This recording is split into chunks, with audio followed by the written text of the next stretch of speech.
Hello, welcome back to Tarot by Andy. Thank you for being here. This is my vibrational reading. Please do your own research for entertainment purposes and allegedly. Good morning, good evening, good afternoon, and thank you for being here, and thank you for the super thanks. Okay, so today, Neil Sean was talking about how Meghan and Markle and Harry are very upset with everybody laughing at them, being the butt of jokes, And they kind of want to join in now, apparently. Yes, they want to join in. And spoof themselves. Yes, they want to spoof themselves on SNL. Basically, I don't think it will work out. I did privately poll. I got that right now. They're debating whether or not they should have a discussion. That's a challenging position that I got. And I also got a no card in the center of the situation. 9 of Cups in reverse. I think they're too far gone, to be quite frank. Plus, they don't really have a good, strong sense of humor, and Harry already did an attempt at being funny, and that didn't go off too well. They're really not naturally humorous or funny, and I think that will end up. I think they're gonna try to think about it, debate it, discuss it, weigh the pros and cons with the Two of Swords. Bit of indecision is a challenging position. Basically, at an intellectual crossroad whether or not they should, but I think ultimately, if they did, it will fail, and they know it. I think they like making the money on it, and they just want it for financial gain for the future so that they can carry on in business and make money. But they're enjoying making the money, making them the butt of jokes. So I don't see it going through, to be honest. Basically, really what it is, they aggravate other people. They've got a lot of resentment. Their anger is under the surface, and it will come out. I don't think they're going to be pulled off very good. It's very closeted rage issues that they have. And they're just trying to equal out the power here, and they feel entitled, to push others in whatever way they feel that they can. And I think they're just trying to get behind and be beyond the shame and create a new mask. It would be like creating a new mask for them as the comedy mask. See, we can make fun of ourselves. It's really closeted rage issues is really what it is. And they really don't believe that others' feelings come before theirs. And they're truly not self-sacrificing. So I don't think they would truly be self-sacrificing. It's really just anger and trying to bury some of the resentment with a new mask. That's really what it's about. So let's get into the Aspen Institute now. Harry is joining, he has joined what's called the Aspen Institute. Katie Couric is part of it. Basically, it's a censorship company. They believe in their own wisdom. They dictate what to say and how to say and think. So he has joined this. It's all about censorship and removing our ability to speak freely. Really concerning. So I'm going to do a different spread today. It's called the prediction spread. It's new. I got a new book on tarot spreads, and here it is right here. This is the book, and it is by Barbara Moore. Yes, my friend Zen recommended it to me. Hello, Zen. So there you go. It's interesting, quite a bit in here. It's kind of hard to keep the book open, so I put this clips there. It keeps popping open, but I had to write it down. So anyways, lots of fun stuff in that. Thought I'd give it a try. Let's see how it goes. Let's try it. It's called the prediction spread. So with this, I'm just going to more than likely just cut and go from there, because there's a lot. There's 12 cards to pull here, and then I read 3 at a time is how it works. And so let's see how it goes. Okay, the Aspen Institute. What's going to happen with the prediction of the Aspen Institute and Harry? How is this going to what's the end result with this? Basically, what's the end result with this? They want to win, all right. What's the end result with this?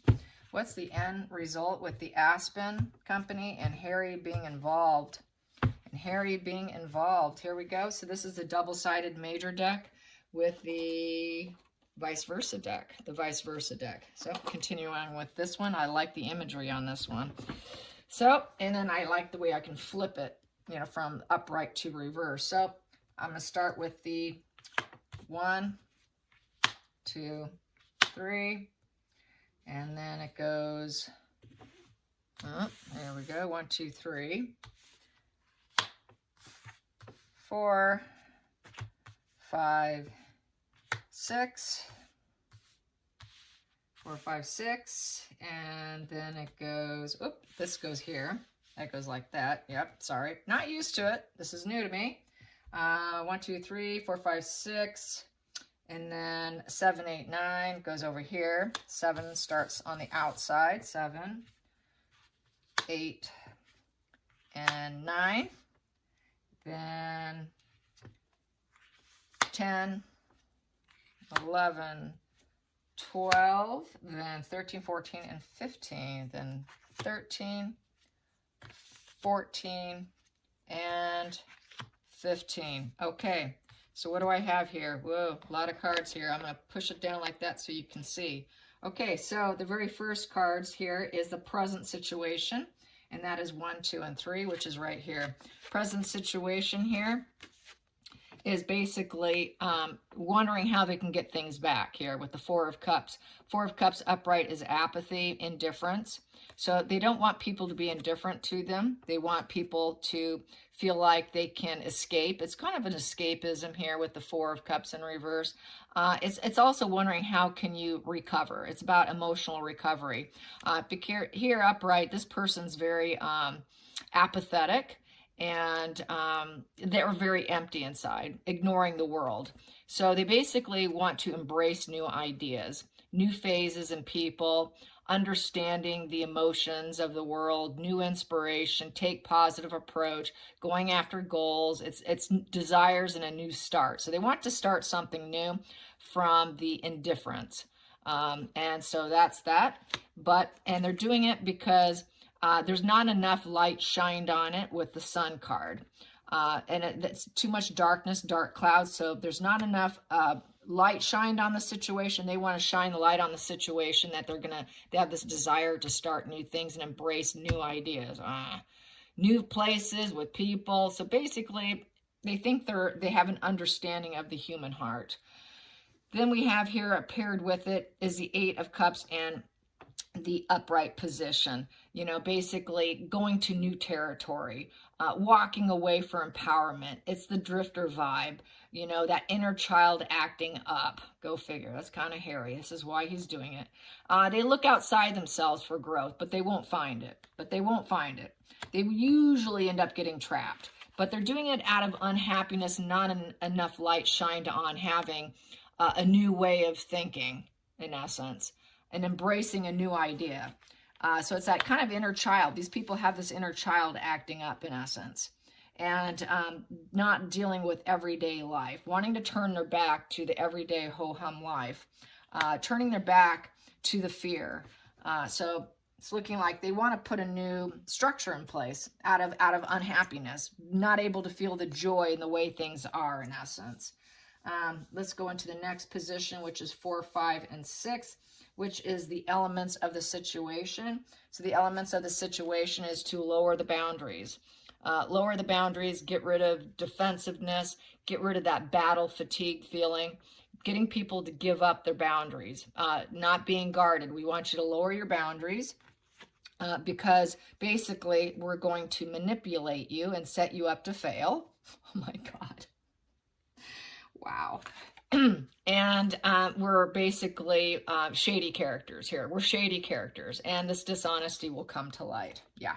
We need your low boundaries. Just let us on in so we can manipulate you and lie to you and basically snake in the grass and make you think we're giving you something new and exciting. New exciting. Just, we don't want you to be apathetic and indifferent towards us. We know you're unhappy, so we've got a new thing for you, but it's pretty dark. It's looking pretty dark here so far.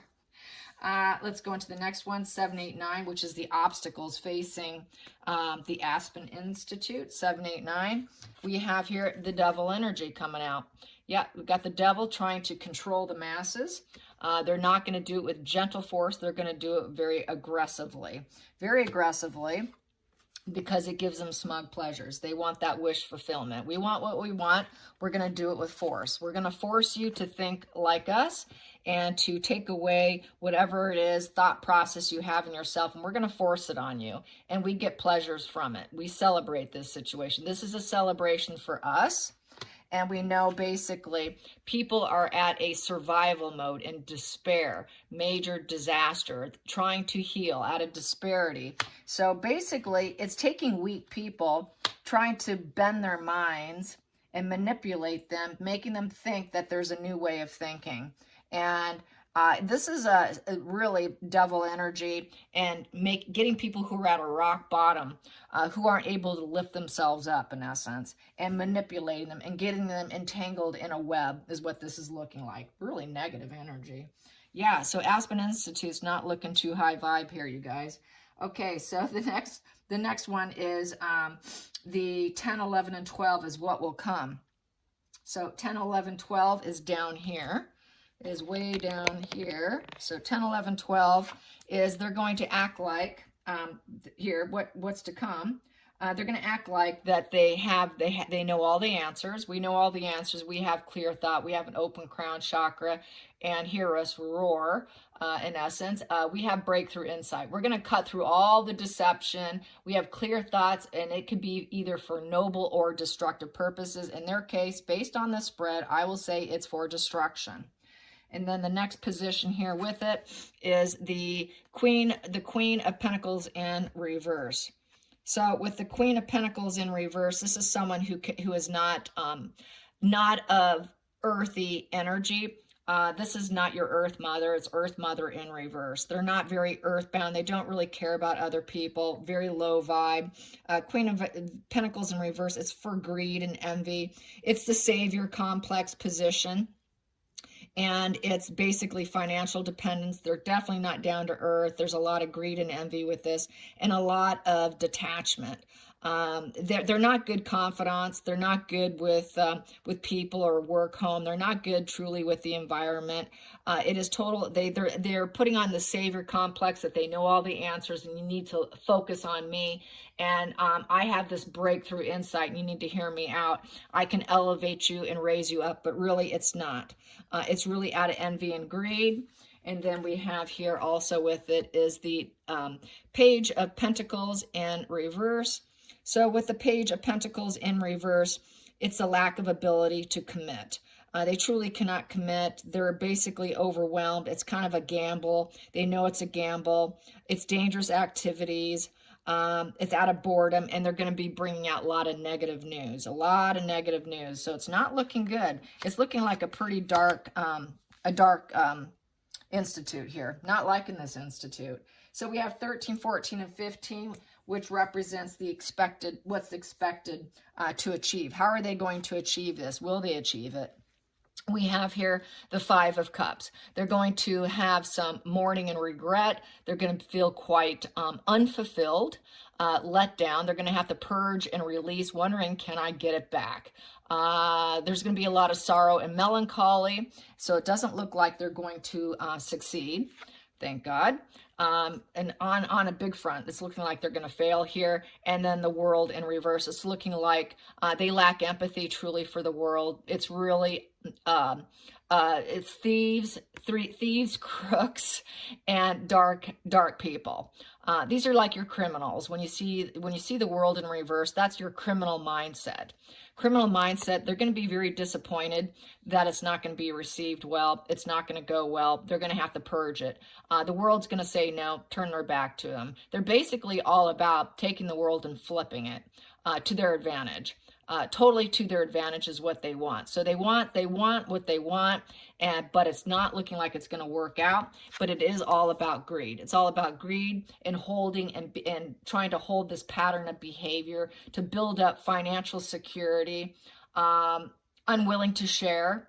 It's about materialism and hanging on. And it's also a no card. It's a no card. So I think really the world's going to feel like, no, we're not interested, because we see this as sort of thievery with the World in reverse, and you're just going to have to purge and let go. We realize it's materialism, and you're just trying to build yourselves up and build up this sort of solid foundation probably for the very few.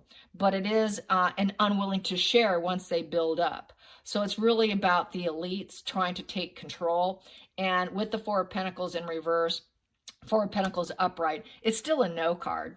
You know, Four of Pentacles is not a yes card, it's a no card, period. Doesn't matter if it's up or right, because it tends to be the greedy miser. It's the greedy miser of materialism and not having any true empathy for the world. And so basically they're going to have to purge and release it. It's going to be painful, emotional, regrets, melancholy, wondering, can I get back? Can I go back and find some peace? Can I get some acceptance here? But no one's going to truly accept it. This is really going to be a letdown. It's a letdown position. They're really about letting down everybody else for their gain. Let's let down everyone else so we can gain here and get everything we want. And let's just stockpile money and a certain level of behavior that benefits us, but nobody else. It doesn't benefit anyone else but themselves. And it's looking like it's going to fail. That's how I see it. Yeah. So that's good. That's good. I see it failing. And so this will be another fail for Harry. And they're really all snakes in the grass. It's all about a con job. It's a con job, and they want your low boundaries. Come on, let me in. We need your low boundaries. And then lo and behold, what do I have here sitting on the top of the deck? I have the Hierophant. They want you to look at them as the spiritual leader. They want you to look at them as though we have the words of wisdom and we're going to guide you. We're going to guide you with authority. We are the hierarchy here. We're the gurus. We are the professionals. We're committed, and we're going to hold up the values, teaching and inspiring, you know, cultural traditions and religion and the hierarchy. They're all about keeping the hierarchy for themselves, not truly for anyone else. I'm going to get to the center of the deck because I like to take things to another level here. And basically, they're basically broken. They're broken. They're spiritually, emotionally wounded. They are wondering, what's my purpose? It's illness of the body and the mind. And they became inspired. This was an inspiration out of being emotionally, financially, spiritually broke individuals who are part of this Aspen Institute, trying to control the masses in essence. So I see it failing. Yeah, I see it failing. So let's find out. Let's get another one here. Elon Musk. There's a rumor that Markle was aboard Elon Musk's yacht. I'm not sure if it was an employee or a guest, as you know what I mean by that, right? Let's ask the pendulum. Was Meghan Markle an employee on Elon Musk's yacht? Apparently he came out saying it. So was Meghan Markle an employee on Elon Musk's yacht? Was she an employee? Was she an employee? Was Markle an employee? Yes. Was she just a guest? I'm just going to do it for fun. Was she just a guest on Elon's yacht? No, she was not. So she was yacht girl. She was a yacht girl. Let's find out. Let's get a few cards on how did Elon Musk feel about her. How did Elon Musk feel about Meghan Markle? I think I'm going to shuffle. I need to shuffle. I need to shuffle. Get a little bit more going here. Shuffle. Since I did the other, I should clear it too. And here we go. I will clear. That clears. Believe it or not, the bell does work. Yes. Clear the bell. Clear the bell. Okay, another shuffle, and then I'll pull like 3 and clarify. Let's see what I can get here. How did Elon feel about Meghan Markle? How do you feel about Meghan Markle? Yeah, she's very defensive and alert. Yeah, she's very, with the 9 of Wands here. She had battle fatigue. You know, she was feeling like she was very hopeful, very mistrust, needing to strategize, very guarded and wounded. He was expecting troubles from her, a lot of trouble. She's kind of a troubled individual. She creates problems everywhere she goes. So she's a very guarded person here, and who thought that she knew it all. I know it all. I have clarity of thought. Listen to me. That's very typical of her. She always goes in. She's very guarded. You got to hear me out. I know it all. Hear me. So she probably got on political rants more than likely because that's the way she behaves, and saw her as fairly low vibe here with the Page of Pentacles in reverse. So basically low vibe, selfish, not truly learning her lessons in life, not very academically smart. He didn't find that she was smart because the Page of Pentacles upright is someone who learns in life, learns from errors, can correct it. She never learns. She's just wounded, guarded, and never seems to learn, and she thinks she knows it all. So he saw her as a complete, utter know-it-all, who actually wasn't very intelligent. He didn't find her very academically smart, and that she wasn't quite his type. Because she wasn't smart enough and intellectual enough, but she thought she is. But typically just really someone who's just kind of a very battle fatigue individual, really thinking that she could open herself up to other people and that she could be real sweet and nice, or she could be very cutting and cold with her words, depending on how the conversation went down and depending on how wounded she felt in that conversation and were they actually paying attention to her. But for the most part, it's looking like they weren't with this Page of Pentacles in reverse. So with the Page of Pentacles in reverse is basically he didn't really want to commit to her, sees her as a gambler, very dangerous activities. He found her kind of bored. She was kind of bad news. She was like a bad news person who's very wounded and guarded, but knew it all. I think he cut her out. I think he decided, yeah, I don't really like this chick. Let's cut her out. Let's cut her out. Yeah, lack of focus and very distracted individual because she's so wounded and guarded and never truly learning. You know, she really didn't know what her future was. And so a lot of, you know, and that's why she was so guarded and wounded. She really didn't know what she was going for. And she wasn't achieving her big dreams because Page of Pentacles upright is going after their dreams, their good news. They're seeing the efforts of their dreams coming true. She wasn't seeing the efforts of her dreams coming true. So that's why she's such a guarded individual, why she's so difficult, and why she's just like the bull in the china shop with her words, you know, comes cutting in. And then she could be very cutting with her words too. If it didn't go well, the conversation didn't go her way, she became very cold and cutting. So not really the best reputation. Nope, didn't care for her. And that's pretty typical of what we see with her. I mean, that's not unusual.